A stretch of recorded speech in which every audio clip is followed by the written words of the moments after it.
Jordan কিন্তু প্রথমবারের মতো আর্জেন্টিনাকে গোল দিয়েছে।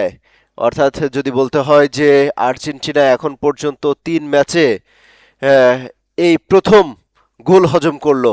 আগের 2 ম্যাচে আলজেরিয়া এবং অস্ট্রিয়ার বিপক্ষে কিন্তু কোনো গোল হজম করতে হয়নি। 3-0 এবং 2-0 গোলের ব্যবধানে জয় পেয়েছিল। আজকে কিন্তু 2-1 গোলের ব্যবধানে এগিয়ে রয়েছে আর্জেন্টিনা। তারপরেও প্রথম গোল কিন্তু হজম করতে হলো আজকে। লিওনেল মেসি মাঠে নেমেছেন, তিনি লাউতারো মার্টিনেজকে তুলে নিয়ে হয়েছে বদলি প্লেয়ার হিসেবে কিন্তু 60 মিনিটের মাথায়। আসল ফল থেকে তৈরি, সম্পূর্ণ প্রিজারভেটিভ মুক্ত ফ্রুটিকা, পিওর মানে ফ্রুটিকা। লিওনেল মেসিকে নামানো হয়েছে, অর্থাৎ এই বিশ্বকাপের সর্বোচ্চ গোলদাতা কিন্তু লিওনেল মেসি।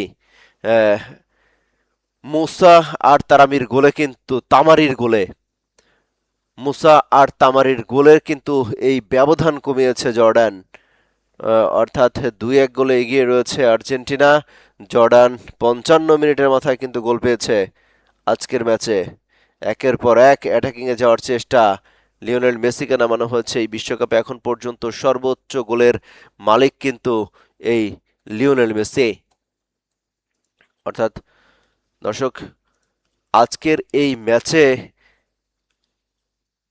কি পরিমাণ গোল হতে পারে, 61 মিনিট চলছে, সেটি একটু কমেন্ট করে জানাতে পারেন। এখন পর্যন্ত লিওনেল মেসি মাঠে নেমেছেন এবং একটি গোল কিন্তু এরই মধ্যে শোধ দিয়ে দিয়েছে জর্ডান।